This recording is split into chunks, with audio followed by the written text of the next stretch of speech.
as you know, that I often offer some opening remarks, and I'm going to do the same as I've done for the past couple of years that I've been doing this. So my opening remarks are scripted to some extent, and a lot of times they're extemporaneous depending on how I feel. But right now, as we get going, I want to first and foremost welcome you to the First Coast Free Thought Society Zoom room. The First Coast Free Thought Society is an organization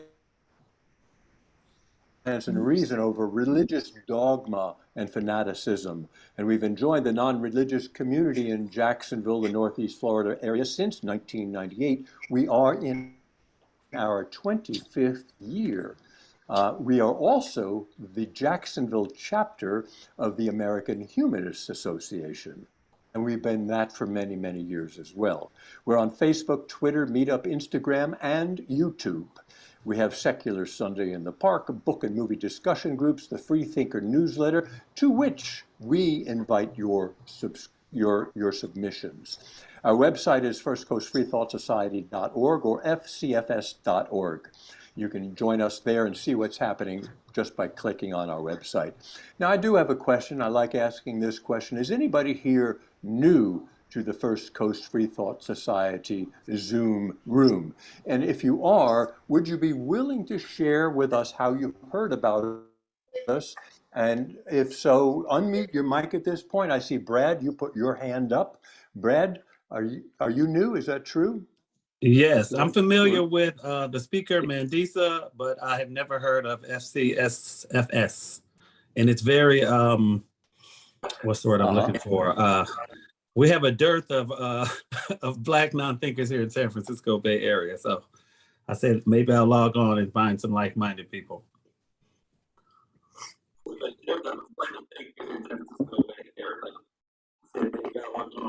Appreciate it. Oh, Wendell, you also have your hand up. You're using the... Hello. I heard about you through the Miss Mandisa that she's presenting. So I decided to join because, I'm trying to work with, like-minded people so that we could dismantle this current economic slavery system so we could all have liberation and peace. Yeah, thank you. Very good, Wendell. Thank you for sharing. Now, there's someone named BN of Metro Detroit. BN, Metro Detroit. Care to share? You're muted. Hi, my name is Kelly. But I did get on from Mandisa as well, trying to see what's going on. I'm at work, so I'm going to be just listening, really trying to get a feel of what this Zoom is going to be about. All right.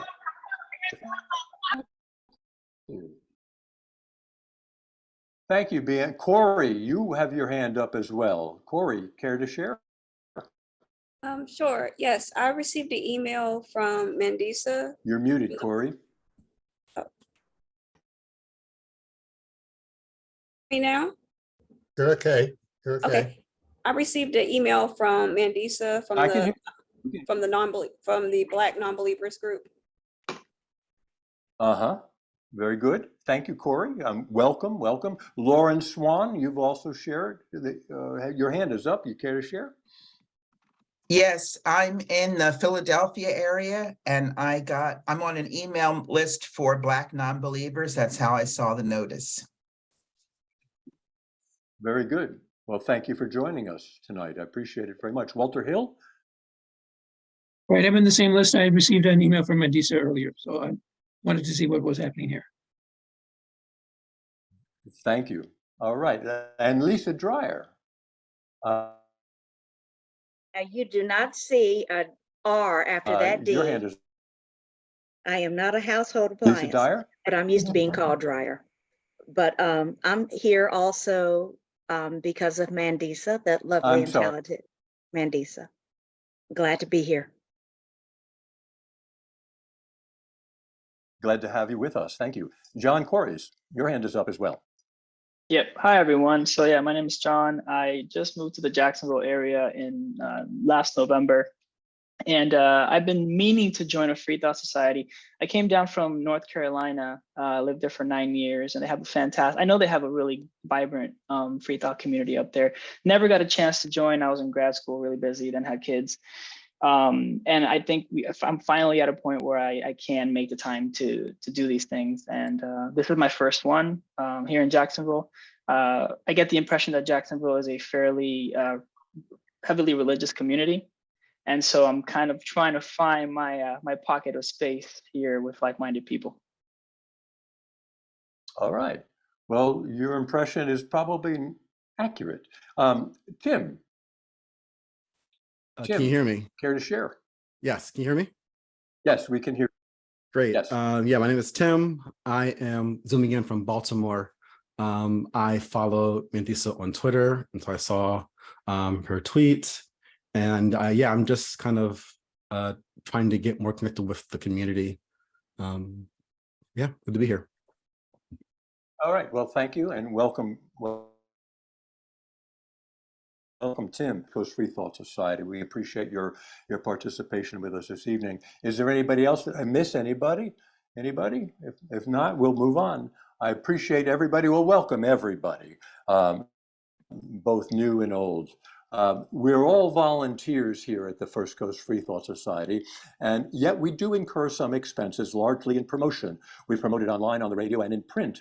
So what's next? Billboards, perhaps? Sky banners? If you know of a viable place for us to promote, please share it with us. We've also have some associated costs for our website and fees for the regulatory compliance as a 501c3 charitable education organization.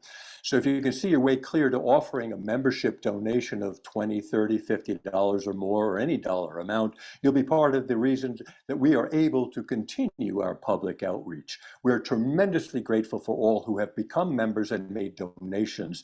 We need you and we appreciate you. Upcoming guest speakers we can look forward to include Rob Boston from the Americans United for Separation of Church and State. From the Innocent Project, we have Brandon Shea, another lifelong activist, a local shero, Frida Saraga, who will discuss her work with Planned Parenthood, the LGBTQ community, formerly, and PFLAG, formerly known as Parents and Friends of Lesbian and Gays. Also, we look forward to Dr. Nick Seabrook, who is a political science professor and public administrative chair at UNF. He will discuss his new book, A One Person, One Vote, A Surprising History of Gerrymandering in America. There are others too, like the university philosophy professor, Eric Freiberger. It's always fun when a philosophy professor shows up. We have a lot of fun with philosophy professors. Check your local listings, sign into Meetup, sign up for our newsletter and our email announcements. Stay in touch. You can do all of that on our website. And I'd also want to call your attention to Philosophy Slam. Philosophy Slam, speaking of philosophy, there's something called Philosophy Slam, which is a physical get-together, which is going to be held on May 3rd on Beach Boulevard at the Sahara Cafe. The discussion will be modern day Stoicism. If you would like more information regarding the Philosophy Slam coming up on May 3rd at Sahara Cafe, please email our good friend David Schwamberd at David Schwamberd Gmail. He's at Gmail. David, what is your Gmail? How do we get in touch with you? Okay, it's better to do my UNF address. I'll put it in the chat. Okay, thank you, David. Thank you for that. Appreciate it. All right, so tonight, now we get into the good stuff. The good stuff is always when I stop talking.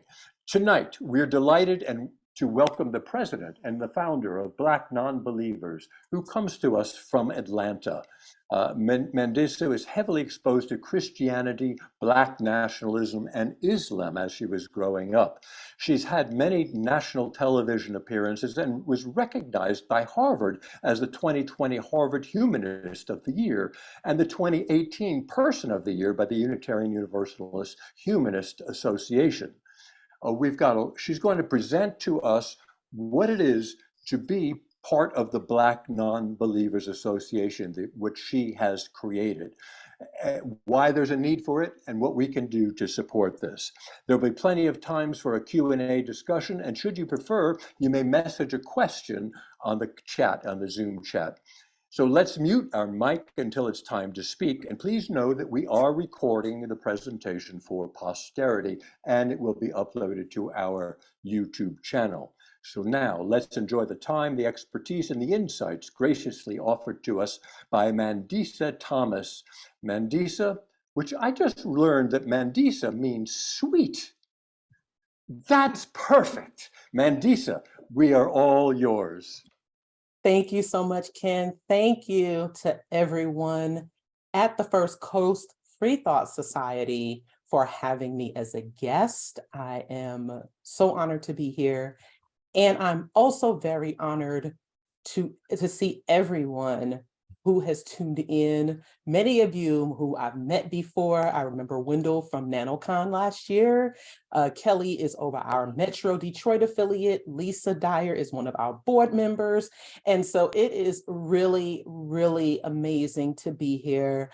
I am really, really happy to see you all. And I really hope that some of you may have heard this presentation before, but if you haven't, hopefully this information is very helpful and will encourage you to not just get involved, but stay involved, because that is very, very important for our communities to grow.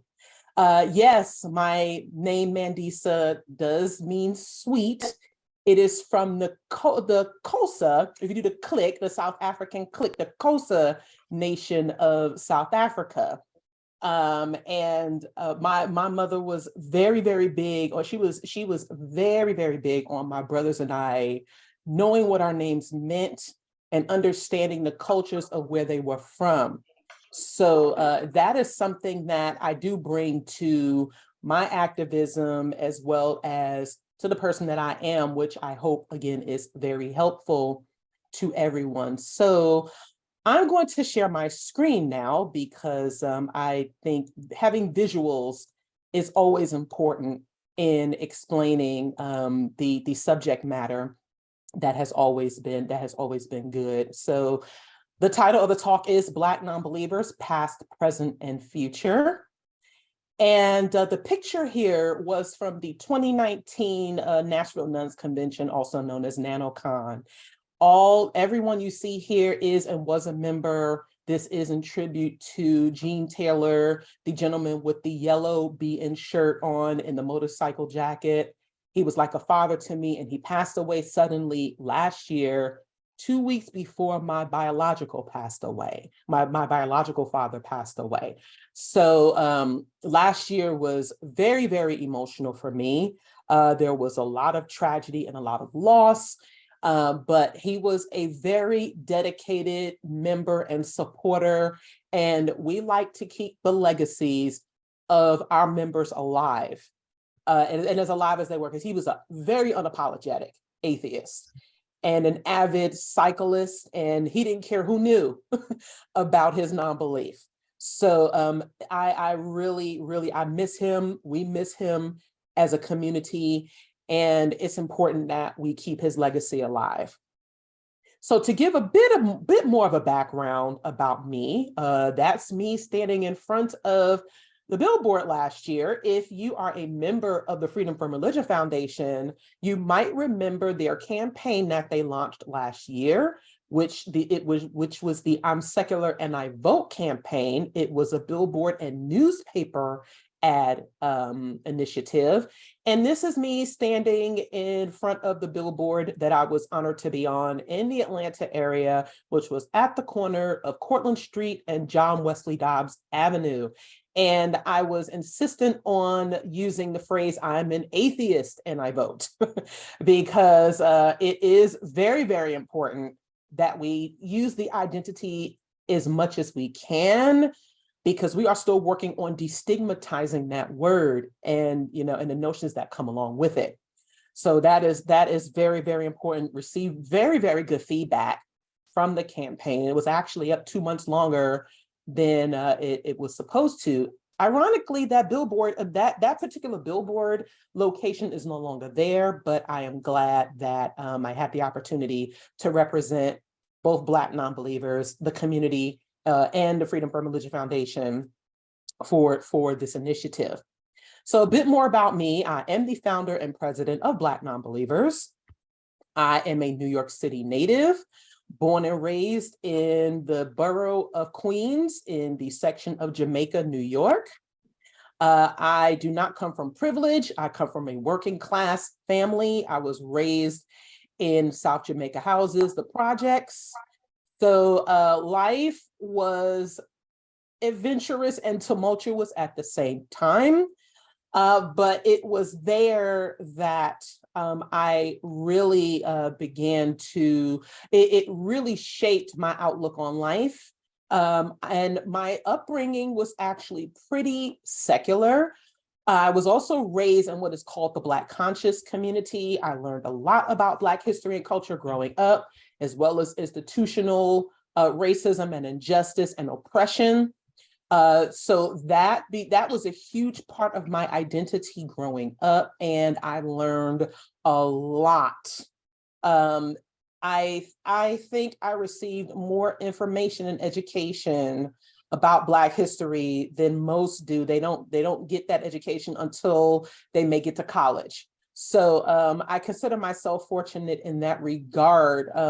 Having been born in the 70s, I am dating myself, and that's totally fine.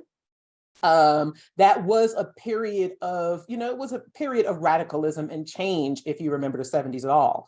So in Black communities, it was common for children to be named African names, to have a sense of identity, to understand what it meant to be proud to be Black, especially in a society that still promotes anti-Blackness. So that was very much a part of my upbringing. I lived and breathed, Black culture and history, and was just very much a huge part of my life. I also grew up singing. I had a classically trained, I have a classically trained background in singing. I had a voice instructor at the age of 4. So that was also a part of my life. I am a graduate of the High School of Music and Art and Performing Arts in the borough of Manhattan. So I graduated as a vocal major. Moved to the Atlanta area at the end of 1997. So I've been here now more than half my life with my family. And over the years, as my family grew, I embarked on a few jobs and careers, most of which were in hospitality and management. And with that, I transitioned to full-time activism in 2018, which is now 5 years ago. I was working as the event services manager at the Centers for Disease Control's main campus on Clifton Road, which is right next to Emory University.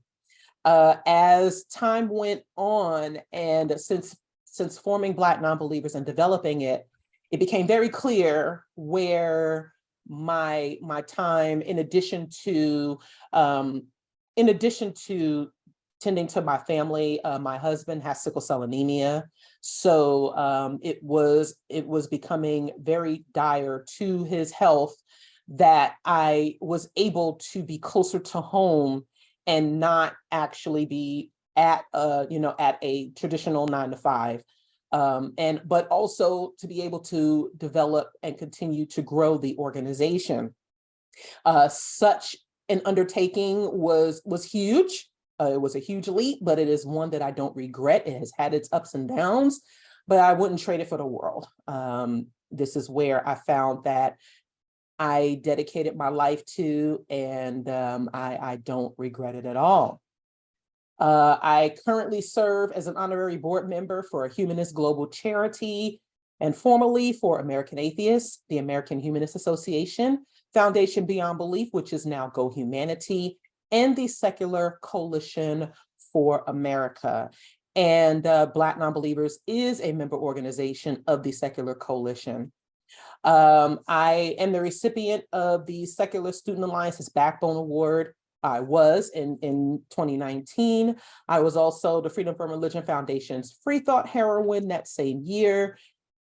As was stated by Ken, I was also the Unitarian Universalist Humanist Association's Person of the Year in 2018, co-recipient of the Harvard Humanist of the Year.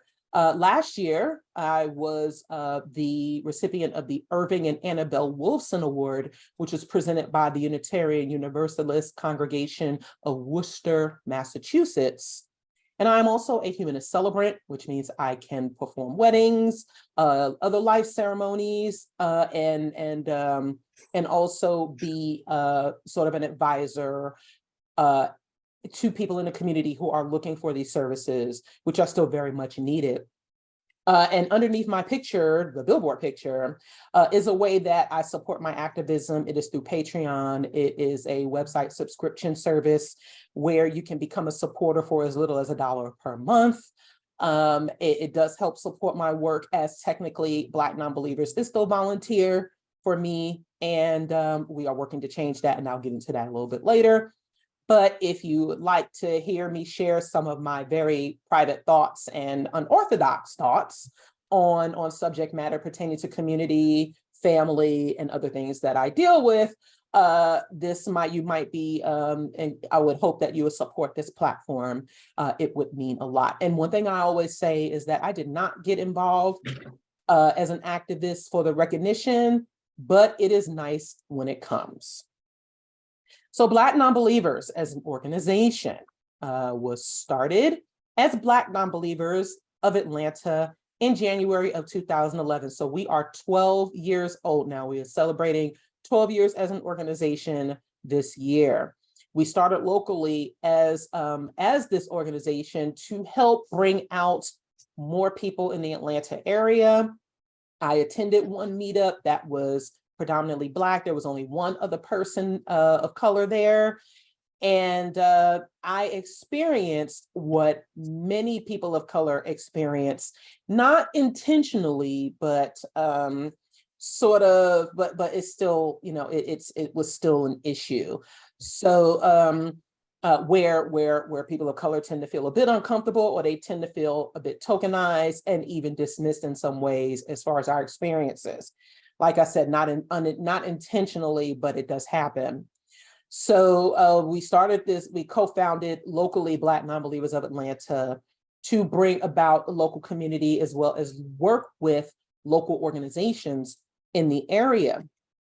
We've changed it and shortened the name and expanded on our scope nationally to Black Nonbelievers in November of that same year, because there was interest in starting affiliate groups in various cities. And we are very, very happy we did that. We officially became a 501c3 organization in 2014. And we are still the largest and most recognized Black atheist organization within the secular community. Now, I must acknowledge some other entities and organizations that were around at the time that we got started. There was Black Atheists of America, which was founded in the New York area. You also had African Americans for Humanism at the time, which was a program for CFI, also known as the Center for Inquiry. There were other local groups. There used to be a secular student group at Howard University. But we felt like we brought something special to the table, because we were doing what Black folks do, and just what people do just on a community basis. And again, we originally only wanted to do it in Atlanta, but due to the interest in how we do things, which I'm very proud of, we expanded our scope nationally. So that was very, very important to us. But in addition to building up that community base, letting people know that they are not alone, we wanted to focus on disrupting and redefining the narrative, and educating and informing people on the presence of Black atheists, humanists, and freethinkers historically. So here are just a few names Dr. Carter G. Woodson. How many of you are familiar? All the Black folks should know, but for other folks, how many of you are familiar with Dr. Carter G. Woodson? I probably can't see your hand. If you are not, Dr. Woodson was a Harvard-educated historian, Black historian on Black history, and he was the founder of Negro History Week, which turned into Black History Month. And in his book, The Miseducation of the Negro, which was written in 1925, and other books, he has critiqued the institution of the Black church. He has critiqued the Black church as an institution, I would say.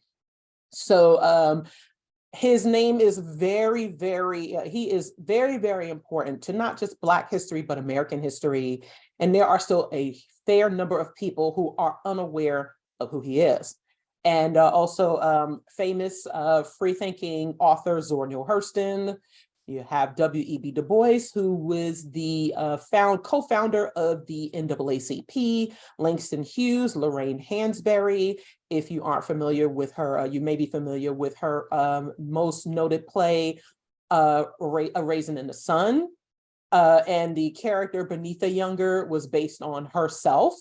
She's a very, very atheist character. And also Hubert Henry Harrison, who was dubbed the Black Socrates during the Harlem Renaissance, who was very staunchly atheist. And so if you, I thought I put a picture, we had a Black History program. We held a virtual Black History program on our YouTube. It's on our YouTube channel if you would like to subscribe, and I will show you how to do that later.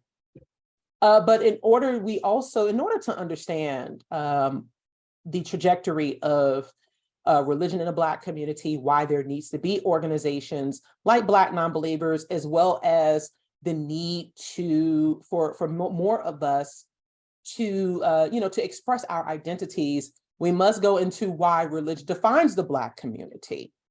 And it is because approximately 79% of the community, of the Black population, which is still at about 12% in the United States, still identifies as religious. And also slavery in the United States, which was codified into law, forced the African captives, both in the continental United States and in the Caribbean, to accept Christianity. Again, this was codified into law.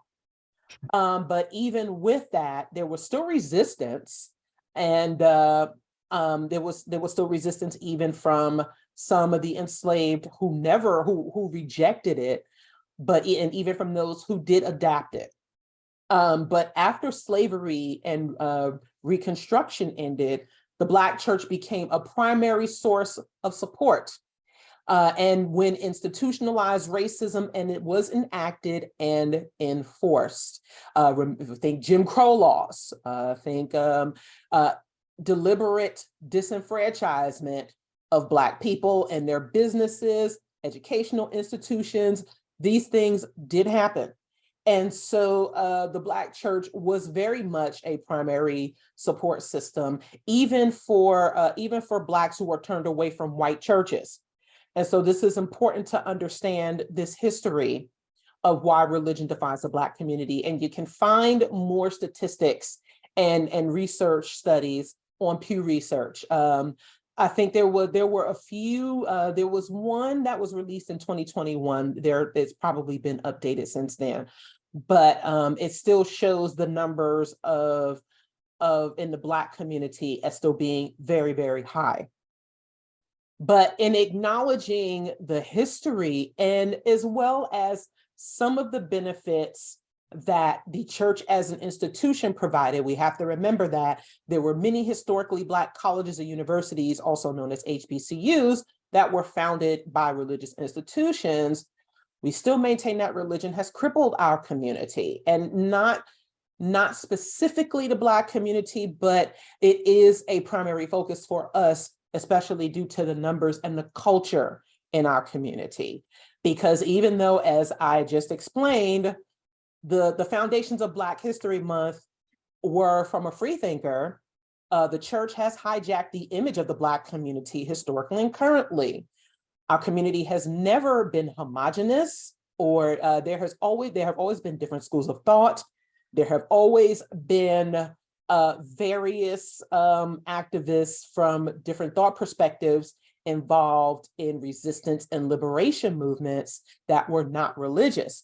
However, because of the prevalence, the overwhelming prevalence of religion, especially in Black communities, it has truly hijacked the image and the perception of Black communities as all of us being extremely religious.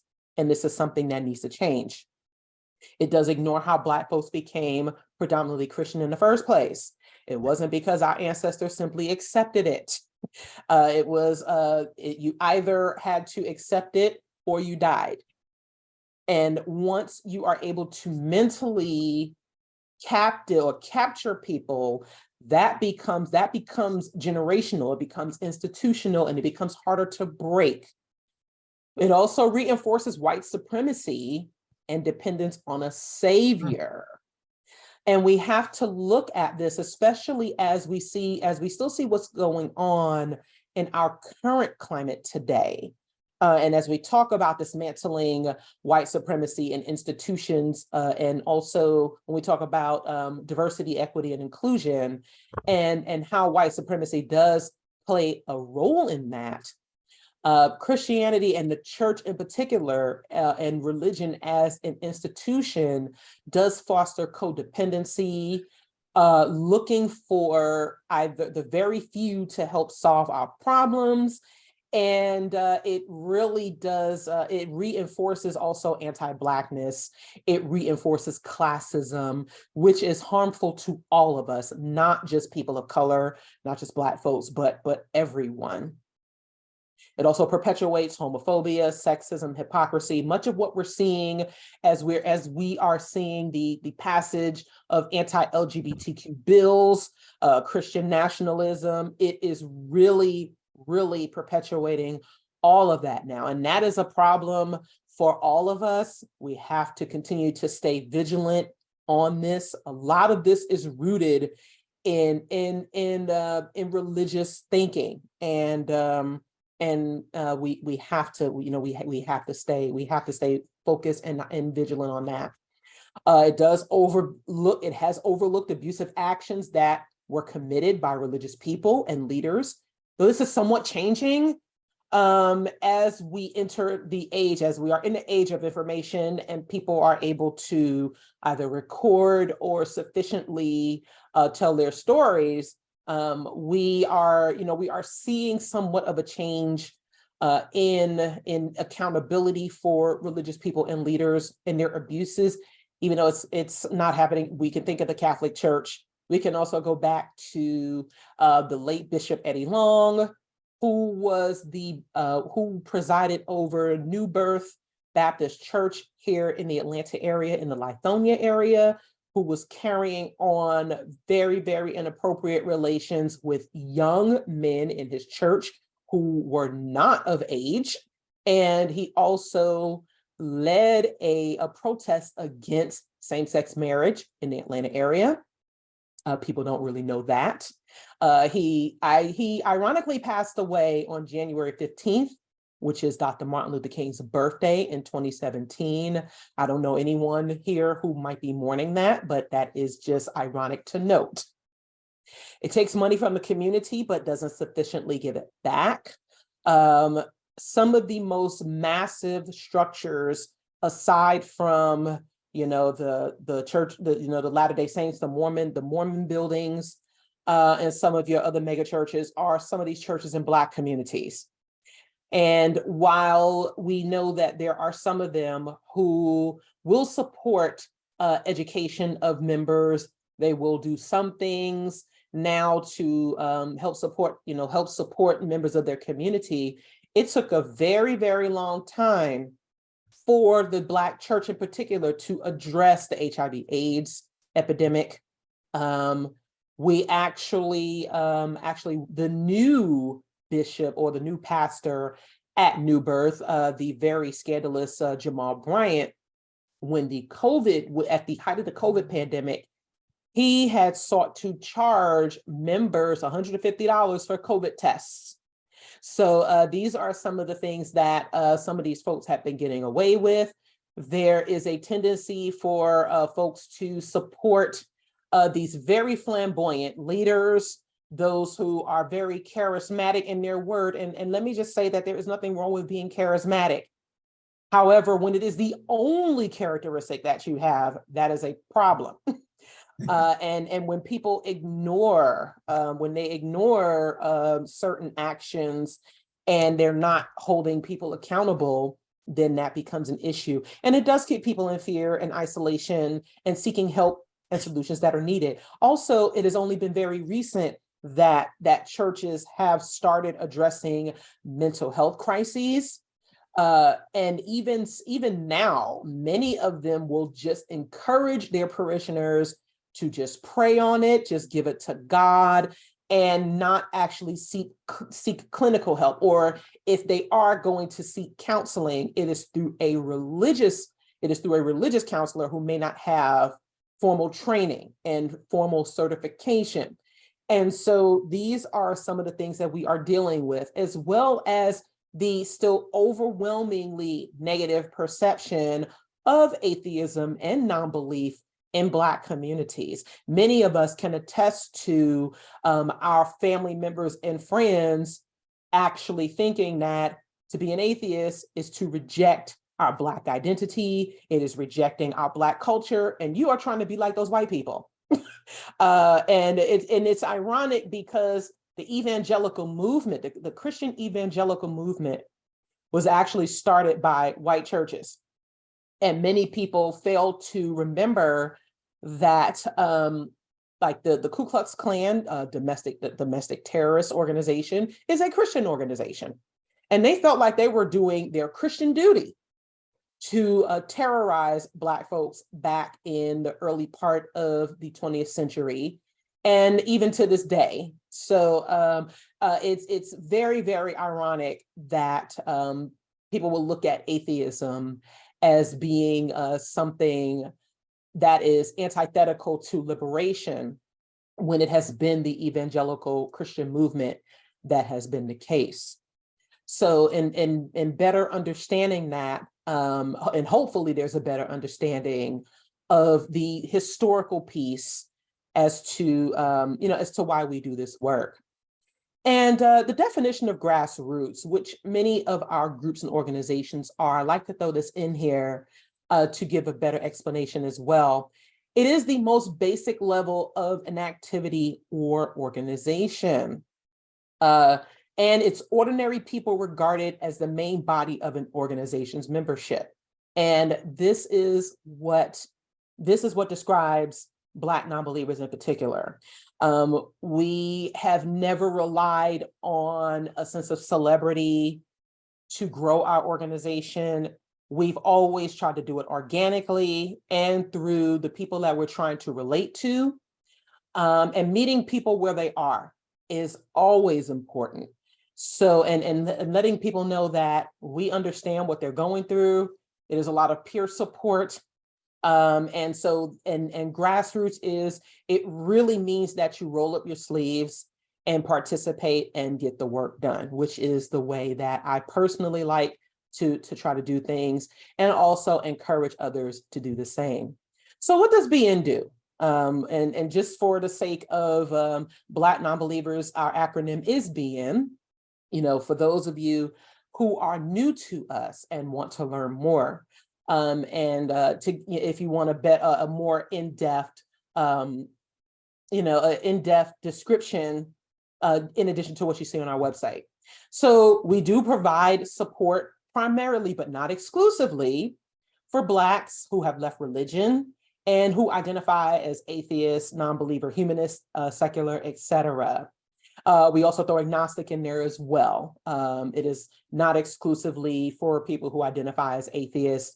However, we encourage those who are, who identify with those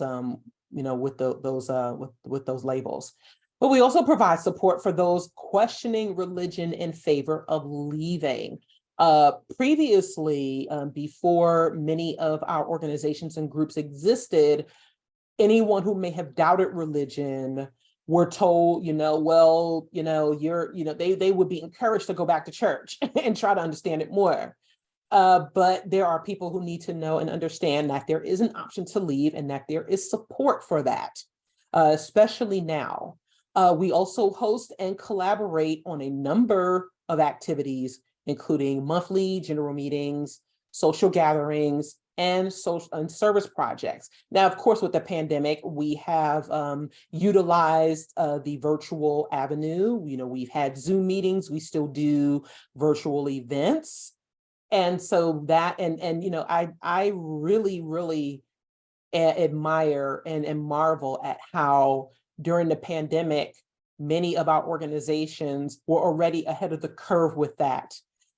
It took many churches to adjust to doing virtual events because they were so accustomed to doing things in person that it felt like almost a new thing to convene online, especially when they saw their parishioners dying. You had a lot of people who were still attending churches during the pandemic before things cracked down, who were dying because they contracted it in religious gatherings. So I think that's very important to note. We also work to increase the number of openly identified Black atheists. Now, we know that there are more of us out here, and I had the opportunity a few years ago to meet with Bashir Muhammad, who was with Pew Research, and his assistant, Kiana, research assistant, and they asked our opinion on how they could reach out to more non-religious participants, especially who identify as atheist, agnostic, and agnostic for their survey. Because even though the number of religious nuns are rising, the number of openly identified atheists and agnostics were still staggeringly few. So we work to encourage our fellow Black atheists to try to be as openly identified as possible, even though it is not required. And I must make that very clear, is that there are people who are still afraid of losing their support system, their livelihoods, because they might, because of their identity. But and so it's not something that we try to force people to do. However, it does matter when it comes to representation. We also guide members on how to approach the subject of non-belief with religious members, religious family, friends, and acquaintances. This is especially important around the holidays. The holidays can be a very, very tough time for many of us. Many people feel compelled or forced to deal with religious folks, especially around the holidays, and it can be very, very exhausting. And so we do try to offer, we do try to guide our members on how to handle that, which can be a challenge, but also we encourage our members to stand up for themselves as much as possible, that they should not have to feel like they are being railroaded by anyone in their family or in their close circle because of their non-belief. We also don't think that they should have to hide it or put up with any pressure, even if they are not out openly identified. So this is very important. We also feature and highlight Black atheist writers, activists, and organizers who might not otherwise be known or familiar to the overall secular community. This is one thing that I am very, very proud of. We have been a pipeline for leadership and visibility for writers, for future activists, for future speakers, and people and content creators. That is one thing that we exist as a network, and we like to promote. We like to promote those who are active and who are dedicated to activism. So if there is any opportunity for us to recommend speakers, to recommend guests for podcasts or any other platform, we do that. We also encourage our members to participate in surveys and studies as much as possible. You know, there's still a lot of that going on, especially on a collegiate level. So we encourage our members to make their voices heard in a number of ways. And we empower Black non-religious Americans in particular in the fight for racial justice.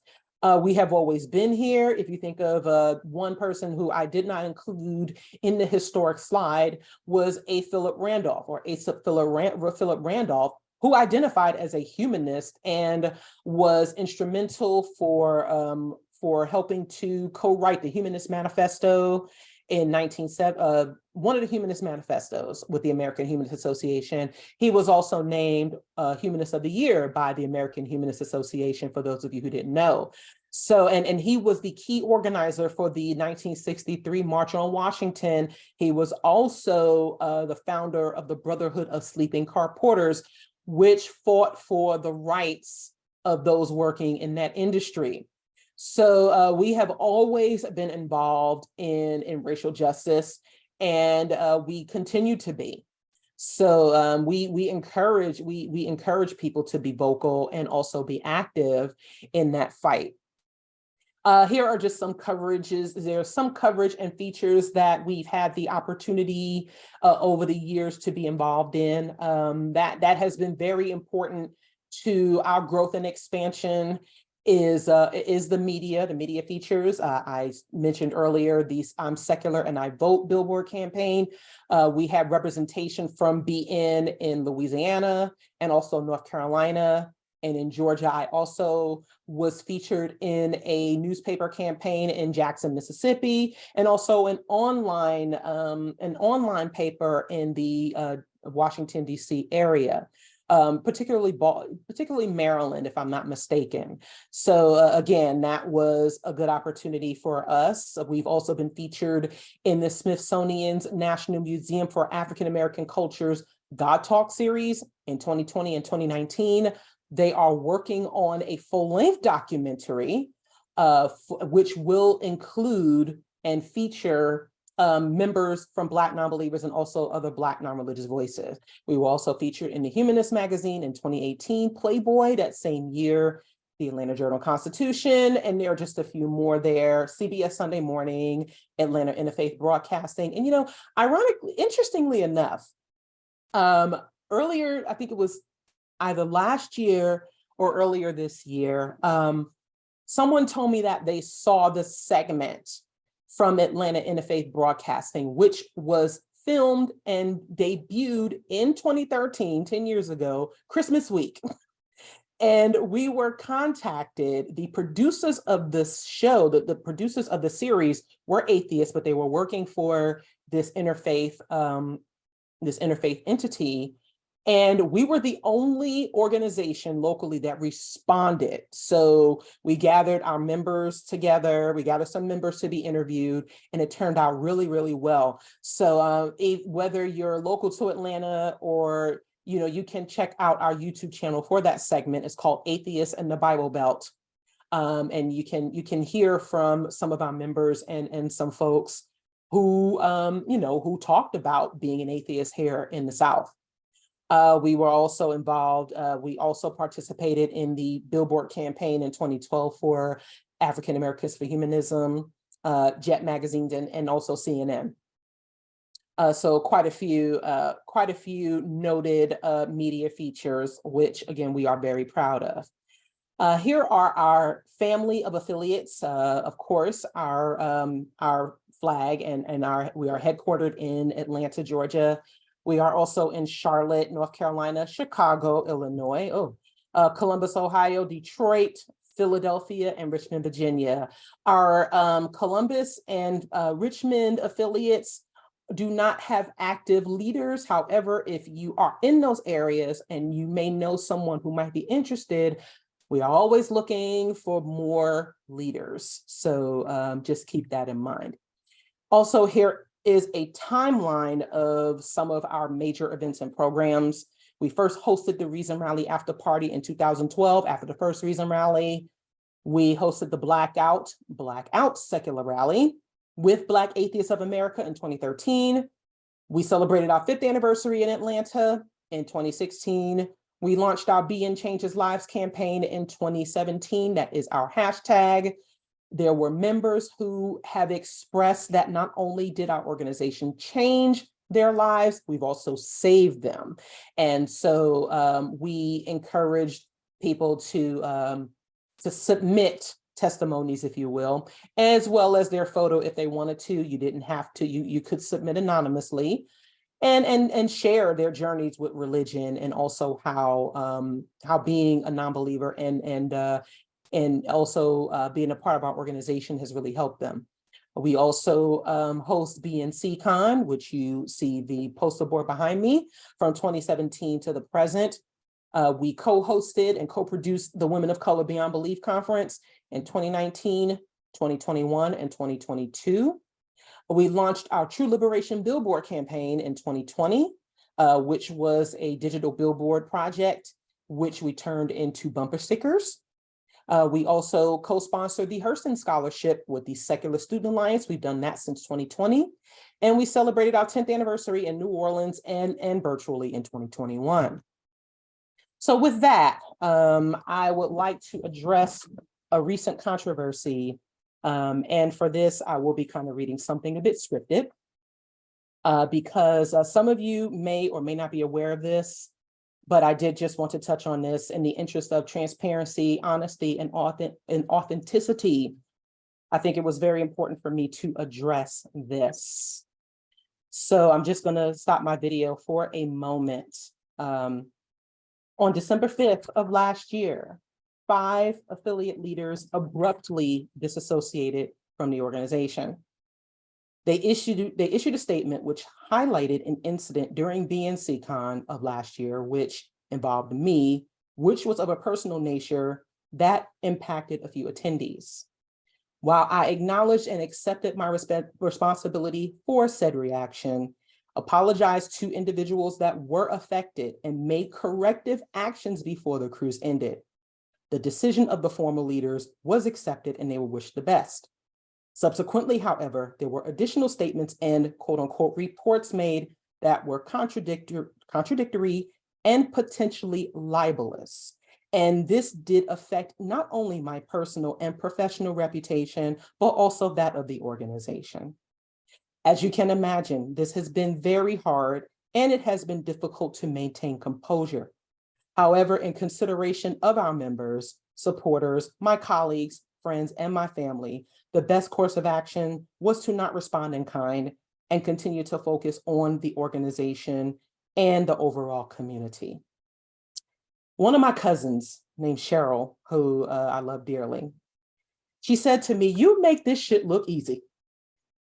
I can assure you that building and running Black Nonbelievers, as much as I love it, has been anything but.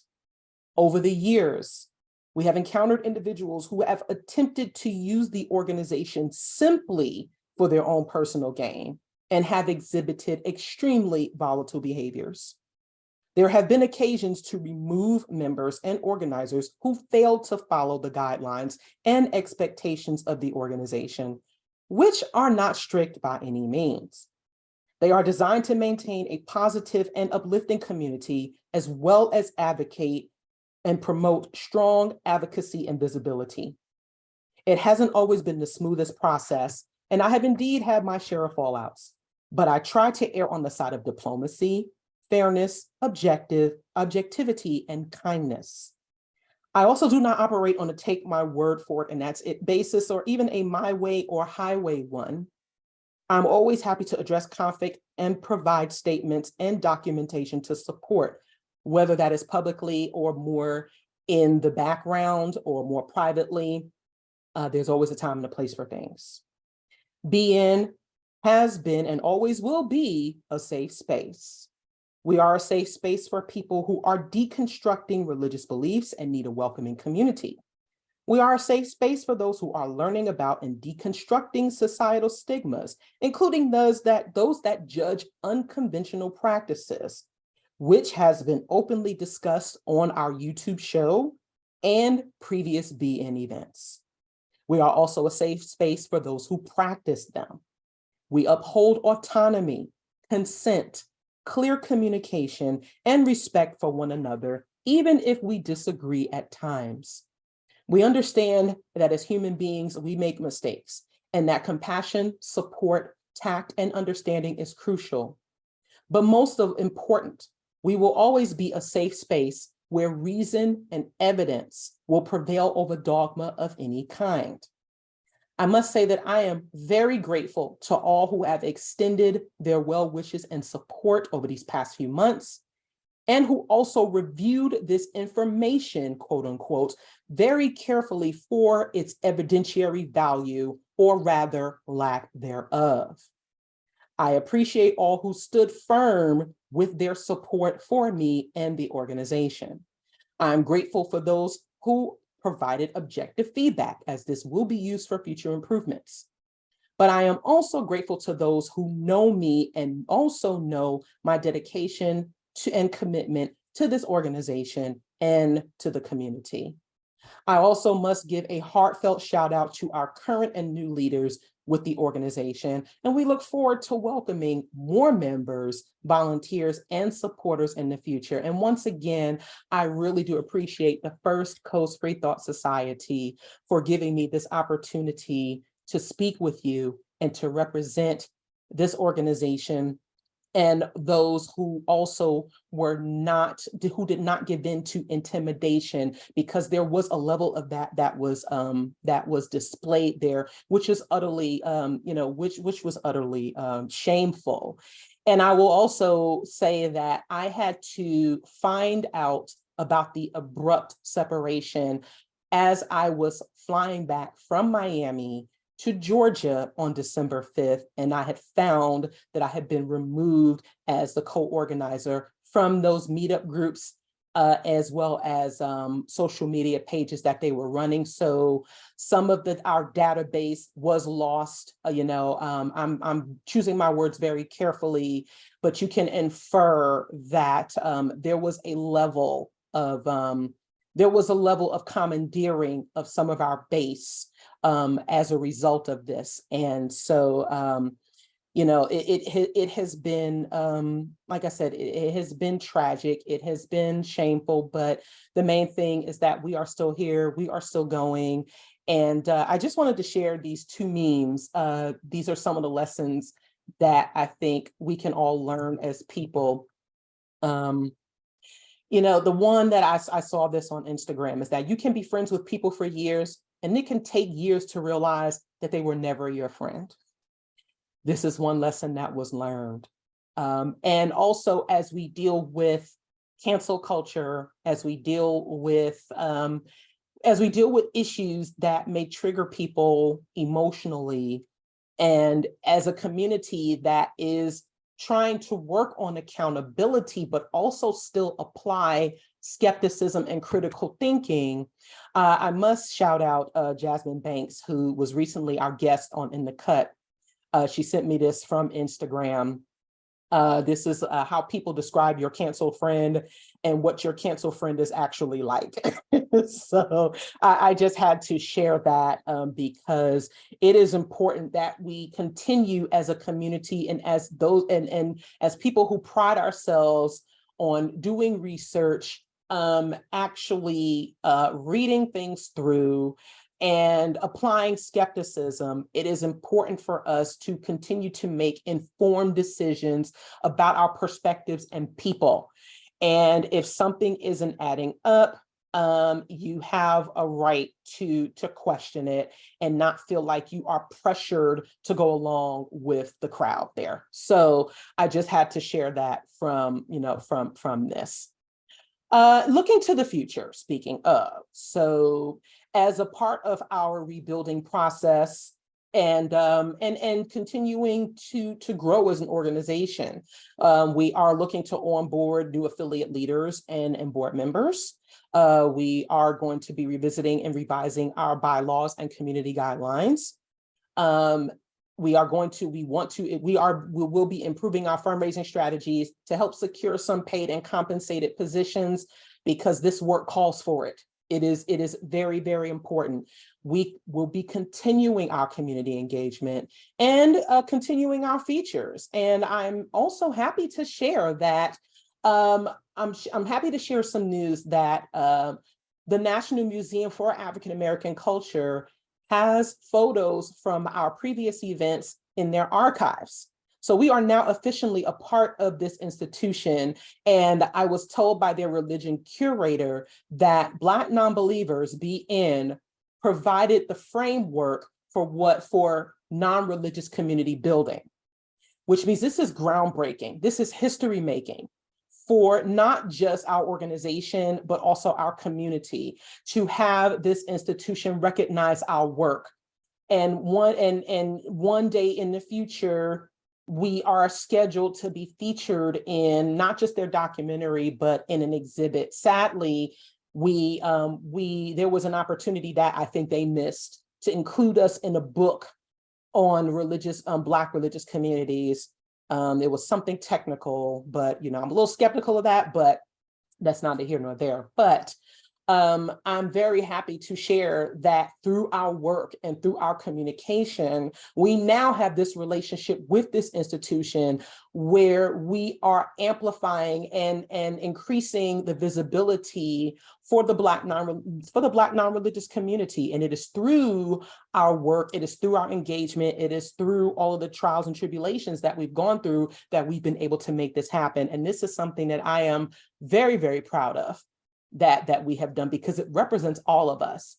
So hopefully in the near future, we will be able to share what that exhibit is, where you can find and see members of Black Nonbelievers in the National Museum for African American Culture. And if you ever visit the DC area, you can see it. So here's how you can help. And this is not just for our allies. This is for our members and potential members. Do listen and learn, and then follow through on your own. I definitely wanted to choose my words carefully there and just not simply say, well, don't expect us to give you all the information, but it is good to have some follow through once you receive this information. Do adjust attitudes and actions when presented with new information, especially if you realize that it has been harmful to others. And this is mainly for a lot of our leadership. We certainly all can benefit from constructive feedback. Also, it's good to check and redirect any problematic members of your organizations or leaders. And if it calls for it, you don't necessarily need to go, removing people has always been a last resort. It has to take a lot, but we cannot rule it out, especially if there is a systemic problem within your organizations or your groups. That has been a challenge in the past. And I see a lot of groups working on that, which is great. That means you're listening to the people. Do continue to apply skepticism, critical thought, and practice empathy. Our communities are we pride ourselves on our intellect and our intelligence, but sometimes what gets lost in the fray is our ability to care for each other, and also to be understanding of what some may be going through at any particular time. And it's important to, it is important to listen. It is important to empathize. And also they're not enemies of each other. And for those of us, it can be a challenge. Many of us tend to be introverted. Many of us tend to be, focused on, again, the information and the evidence is important, but practicing empathy is for each other is going to be very, very important, and understanding. Do implement more diverse programming and leadership into your organizations. And that is not just simply about incorporating people of color. That includes activities that, and if you are going to incorporate more people of color, do encourage them to be a part of your boards and your leadership, and also take what we say seriously. And it doesn't just have to be a one-time or a token thing. It has to incorporate change that is, that is systemic and that is real. Also, do collaborate and participate with other groups and organizations regularly. Many of us have lives, we have families, and so sometimes that can be a challenge. However, it is important that we continue to keep that in mind. Do give Black and Indigenous and people of color folks space when needed. As we continue to work through these systemic issues and challenges that we face, sometimes it's going to be important to understand when to intervene and when not to, or when to just provide support. Also have information and resources available for individuals and organizations. That includes resources about Black Nonbelievers and other initiatives by people of color. And if there is a way that you can help support the work that we do through other resources that have been beneficial to your organization, whenever it is required or whenever it is asked, it is important to share them if necessary when you can. And last but not least, do donate and support. The same way it is asked, it costs for us to have our materials to be able to, in order to be able to run our website and engage and do outreach. All of our organizations do need support, and even a little bit, even a few dollars from people helps. So do consider donating and supporting as much as you can. So in conclusion, I will read this quote from one of our longtime members and supporters. Before seeing that video of you on YouTube, I thought I was the only Black person who didn't believe in God. I then logged onto Facebook and found your organization, Black Nonbelievers, Inc. The joy and relief I felt seeing and meeting so many Black people who were skeptical or outright didn't believe. Thank you again for being an inspiration and bringing visibility to atheism and secularism in the Black community. It is so needed. All of these pictures you see here are very recent. Even through trials and tribulations, again, we are still going. We have made sure that these are folks, our members who want to be here. They have found our welcoming space.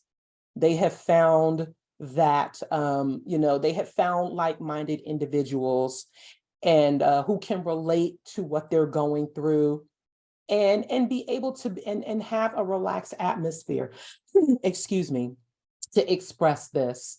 And we continue to have people engage us. In fact, even we found that our YouTube subscribers count has gone up. We still have people joining us because the main thing that we push forward is unity and support and engagement. And that is something that we will continue to focus on as an organization, that we will continue to focus on as a community. We do seek to empower, not to tear down. We understand that there is diversity within our community and even among our demographic, and that is totally fine. But we have also built up a body of work that can be referenced and cannot be denied or taken away. And that is, again, something that I am very proud of. I'm very proud of the team that we have and the people who have participated, those who have found their voice through us, and also who found the courage within themselves to just say, you know what, I am here, I am encouraged, I can speak for myself, and I know that there is a community that supports me and I am not alone. And our hashtag, once again, is Being Changes Lives. And that is something that, again, we are very, very proud of. So here are a few references and resources. In 2021, the Black Nonreligious Americans report was released jointly with American Atheists. There is the link for that. You can read more about those statistics and how there are higher rates of concealment among Black non-religious people as compared to others. Also, there's Black Freethinkers, A History of African-American Secularism with author Chris Cameron. He was featured in our Black History program in February, along with our Chicago affiliate leader, Cynthia McDonald. Also, Confessions of a Black Atheist, which I wrote for an op-ed piece that I wrote for CNN back in 2015. If you are an Amazon Prime member, we recommend that you watch Contradiction, A Question of Faith, which was produced by Jeremiah Kamara. He also has another documentary on there called Holy Hierarchy, the religious roots of racism in America, and also the Ebony Exodus Project, Why Some Black Women Are Walking Out on Religion by Candace Gorham, which was released in 2013. She also has another book called On Death, Dying, and Disbelief, which was released in 2019. And she was also one of the 5 fierce humanists that was featured on the cover of the Humanist magazine, along with myself in 2018. So here are just a few things that we have coming up, and we invite everyone to participate and support. We are once again co-sponsoring the Hurston Scholarship named after Zora Neale Hurston, along with the Secular Student Alliance. If you have a college student, or if you know one, or if you are one, please do go to their website to apply to possibly receive a scholarship. Also, we are participating with the Secular Week of Action here in Atlanta. We will be volunteering at the Campbellton Community Garden on April 29th. You can visit the Week of Action's website at weekofaction.org to find an event in your area. And if you, as my motto is, if you don't see what you're looking for, you might want to start it. So that's very, very important. We are also going to be featuring legendary Dr. Leo Igwe. If you are not familiar with him, he is a legendary humanist activist who is out of Nigeria. He will be speaking on the case of Mubarak Bala, who was imprisoned in 2020 for blasphemy. This is presented jointly with the Atlanta Free Thought Society and the Ethical Humanists of Atlanta. This will be streamed online as well. We are just asking for a modest donation to help with costs and to help support our work. And of course, we are still embarking on BNCCon. Some of our featured guests will be Matt Dillahunty, Candace Gorham, Cynthia McDonald, yours truly, and more. We will be on the Carnival Celebration, which sails out of Miami. Our ports of call will be Amber Cove in the Dominican Republic, San Juan in Puerto Rico, and St. Thomas in the U.S. Virgin Islands. We sail on November 5th and come back on the 12th, but we always have a pre-cruise reception the night before. Sponsorship opportunities are available.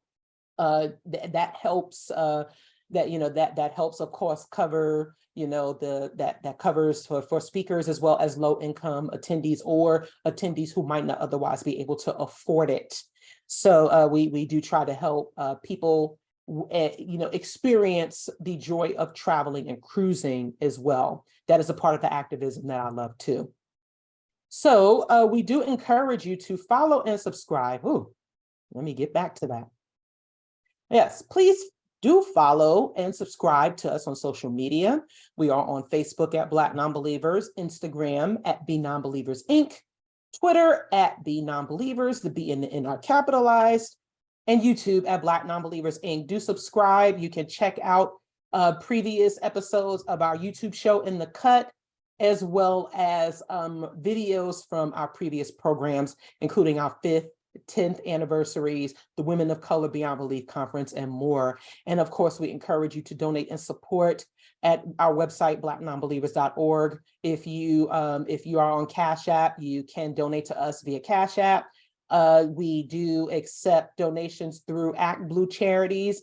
And also, if your place of work has a giving program, you can you definitely can designate us as a recipient through, through your paycheck, which is great. And also, as you can see in the picture in the back, we do have merchandise, we do have swag. So through our website, you can find being shirts, mugs, hoodies, shot glasses, and more. And with the shipment, which I do prepare personally, I always include extra goodies and such for those who support our merchandise and our website.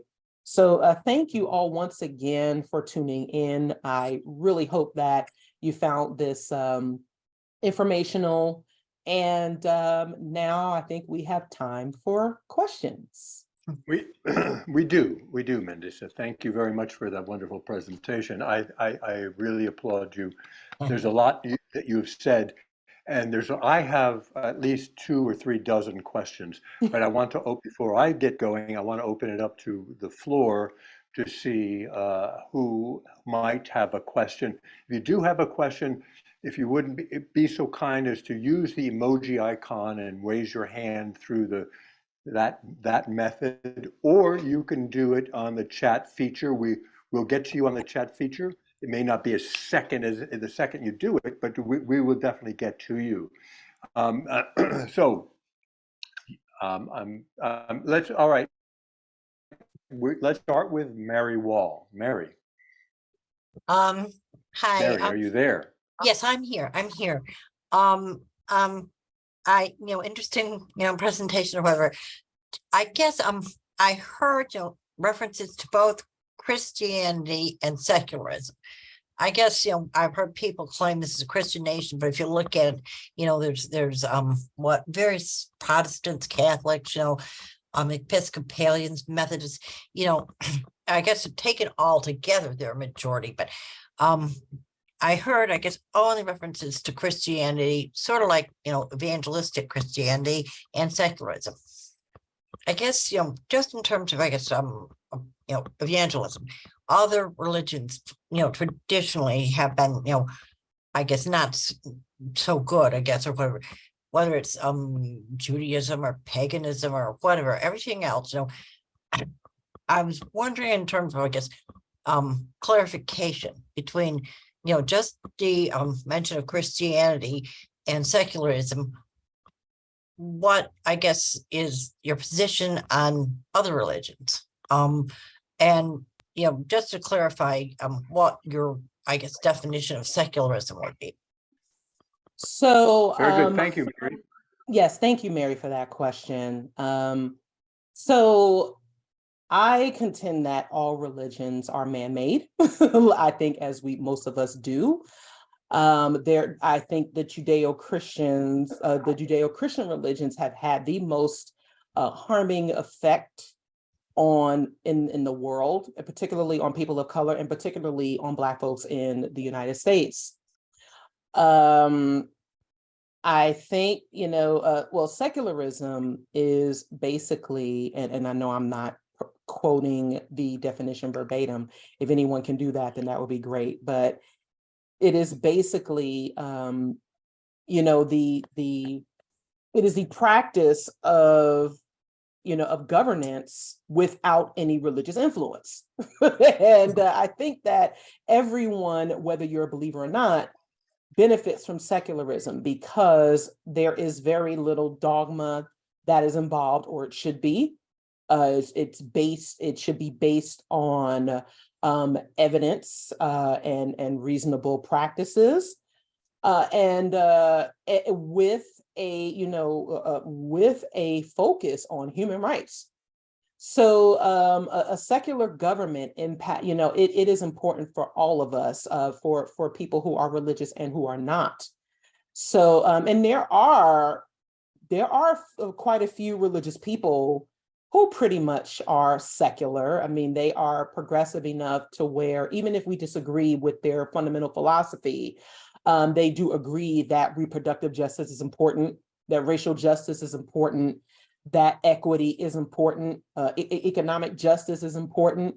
And so I think that, it is important for us to acknowledge our religious counterparts who agree with us on this.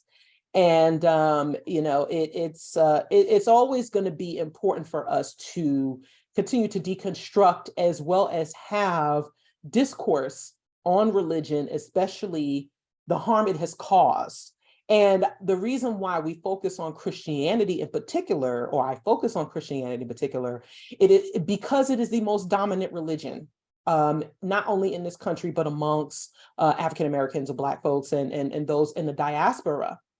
It has had the most impact. It has had the most influence. It has also been the most damaging. A close second is Islam, and so that's one of the reasons why it is a main focus. However, getting back to the question of other religions, there are some that are not as dogmatic. They are centered around nature as opposed to this anthropomorph, or this being in the sky who's watching over us like puppets and pulling every string. I contend that all of it is folklore. They're all man-made. And so I put them all equally in that same fictitious box, if that makes sense. Yeah, it does. Thank you very much for clarification. And even, I guess, the mention of Judeo-Christian, there's religions in India, Hindu or Buddhism, whatever. So there are, other religions than those two. Mm-hmm. Okay, thank you. Thank you. You're welcome. Thank you. Welcome. Okay, Kyle, you have a question. Yes, thank you, Mandisa, for your presentation. Hey, Kyle, good to see you. Good to see you too. It's been a while. So I've been, as you might know, I'm a marriage and family therapy student. And it's been a very enjoyable journey. I love the work that I do. As I'm looking to reach out to people, one of the stigmas in the Black community around mental health are still very strong. And while I do want to be very open about being an atheist, I know it may also hinder me from being able to help some people. So if you have any suggestions on that, I would love to hear, because I am building a private practice, because I'm also a wellness coach. So I work with like healthcare practitioners, et cetera. But I'm also looking to figure out how to get in contact with more Black atheists and atheists of colors that are having a hard time finding coaches or therapists that can work with them from that perspective. Absolutely. Yeah.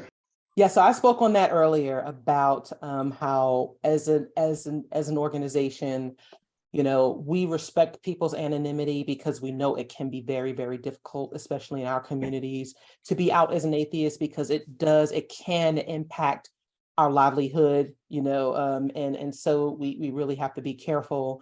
Some have to be more careful than others on how they navigate that. However, there is, I'm not sure if you're familiar with the Secular Therapy Project. I personally like to, and I'm going to get the link so I can share it. It is a part of Recovering from Religions Network, who we do partner with. There is a network of secular therapists that you can connect with, and they are always looking for more Black therapists and other people of color, clinicians. And I personally I think there was someone who was looking for, we get people who ask us for clinicians, we ask, people who are asking for clinicians of color all the time. And so, like I was saying before, we like to exist as that network to connect you all with more. It should take more engagement and participation with us. We like to encourage that. Because sometimes some people feel like they're so alone that they're the only ones out there, and we're like, no, you're not. Especially as you can see even on this as you can see on this meeting here. So we encourage connections with fellow content creators, being members, and also other local organizations, so that you can connect directly with those folks. And so, but yes, definitely. Thank you, Cynthia. Yay! So she put the link for the Secular Therapy Project in there, so that you can apply for, to be a clinician or a practitioner through their network, and it's very, very successful. So we encourage everyone who are looking for more Black secular if you're looking to connect with more folks who are looking for therapists or clinicians, and if you would like to have more Black secular clients, we definitely like to facilitate those connections. And the one thing I would say about your own personal journey and your own personal navigation is that it is going to be important to tap into the BN network. You know, it is going to be important to engage fellow non-believers, because again, even as a therapist, there are more of you out there. And I would love for us to build, or as an organization, to build a more direct network to, you know, to the Black therapists and clinicians that are out there, because there are a few of you. And even if it isn't like an abundance, my motto is quality over quantity. So even if there are like 10 of you, for example, you know, there's a chance that that 10 can grow. It grows. And you know, I must say that one of our members, he's been a longtime member since the beginning, he does like real estate development here in the Atlanta area. And shockingly enough, during his presentation, the room was predominantly Black. And he actually said, he included in his presentation that he was an atheist. And I will tell you that the audience barely flinched. But it was interesting because you just never know. Yeah. Who might, and granted, even in your practice, I mean, I don't think anyone should be required to, they should never be required to disclose their non-belief. However, if you have a patient that is insisting on knowing what, you know, what your religious perspective is, it is important that you stand up for yourself and say, hey, look, this is not the time or place. You know, it is unprofessional. But if, and that has to be a decision that you make, right? That has to be something that you're comfortable with. Or if you, you know, if sometimes if you just make it as a part of the conversation, because one thing that we're seeing is that not only are more younger people doing away with those traditional beliefs. So now it's like, you say you're an atheist, they're like, okay, who cares? Literally. And it's like that, you know, with the adults, it's easier. With people who may want to send like their kids, because I have a few clients that are like funded by their parents. Yeah. And I have clients that I know don't like atheists, but it's like, you still have trauma that I'm trying to, it gets weird sometimes, but it's like, it becomes personal. I have no problem bringing it up. I also have no problem setting my boundaries around my belief systems if I don't want to speak about it. Absolutely. The main thing, yes, the main thing is that you are encouraging evidence-based practices to help your clients. Of course. And if people, and if folks come to that decision on their own, that's great.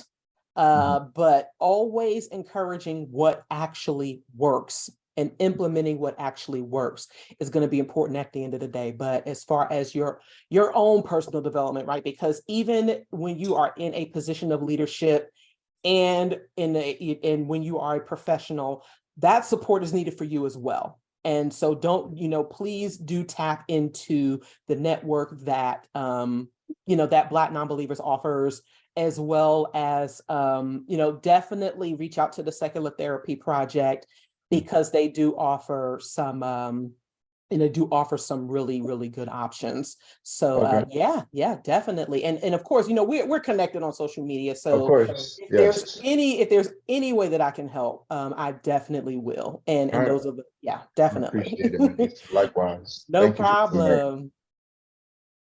Very good. Let's go to Brad, and then we'll take a couple of questions from the chat room, and then we're going to go back to Fred. So Brad, what's up? Hello, Mandisa. Thank you for the talk. It's like, you know, seeing a celebrity come to life. I'm talking about atheist experience and all that stuff. Anyways, first one, selfish question. Are there any like California chapters, San Francisco? You would think like I said, you'd think we would have it. We do not. Not yet. You know, we were working on the Black Humanists and Nonbelievers of Sacramento to become officially affiliated with Black Nonbelievers. They've always been they're an allied group. You know, we've always connected with them, but we have been trying to get them to officially be an affiliate, which means that there are resources and connections that we can offer and help facilitate, especially for those in California. If there are dedicated people who are willing to start an affiliate in the Bay Area, I mean, that has come up before. I mean, we've had affiliates in various cities that have kind of fizzled out. As I said earlier, you know, we had an unfortunate situation with some of the other affiliates. That doesn't mean we cannot start them again. It does not mean that, you know, if those who are willing to, you know, and we try not to make it a hard thing, you know. Right. We encourage people to at least meet, you know, facilitators to meet at least once a month if possible, to try to tune into a national and even international network. So hopefully we can get an official affiliate out there in Cali, maybe a few. You know, California's a big state, so 40 million. Yeah. Yes. One more question. Sure. And then I'll shut up. Did you mention podcast? I wasn't sure if I heard that or not. So we have a YouTube show on. Okay, YouTube. Yeah. And how did I not know that? I did not know that. Well, now you know what. Now you do, which is great. I just subscribed. Yeah, we launched it in last year, and we have some amazing special guests. And we also share information about upcoming events, whether they be in or community related. And we just have some really, really good conversations there. And it's really a good show. So yes, check out In the Cut on our YouTube channel. Check out previous episodes and people that we've featured and support their work as well. All right. Thank you for your time. You're welcome. Thank you. Well, thank you, Brad. Let's take a question from the chat room, if it's all right, Mandisa. Sure. Why, in your opinion, does the Black community seem so committed to religion, which has enslaved them and continues to promote their secondary status in American society? So yes, we've had this question a few times. And so part of it is what I discussed earlier in the role that the church played when during the times of institutional racism and injustice during Jim Crow, when slavery and Reconstruction ended, when we were denied the 40 acres and a mule, i.e. reparations, which is which is something that I personally do support. The church, there is such an emotional tie to the church due to racism and the institution being kept out of Black churches. Also, there are some denominations like the African Methodist Episcopal Church, which was founded by Richard Allen, which incorporated aspects of Blackness that were lost during the transatlantic slave trade. So it was a way for some to preserve aspects of African culture, but doing so in a way that was not synonymous with white Christianity. And so there is an emotional tie to the churches because of this history, and because for many it really was all they had, even though there is serious issue to be taken with the doctrine, right? So many people have ignored, the institute. And once you become, accustomed to this, and sometimes you don't even see it when you're in it, because once it becomes generational and becomes a part of everyday life, it's hard to break. You really think you're doing something wonderful.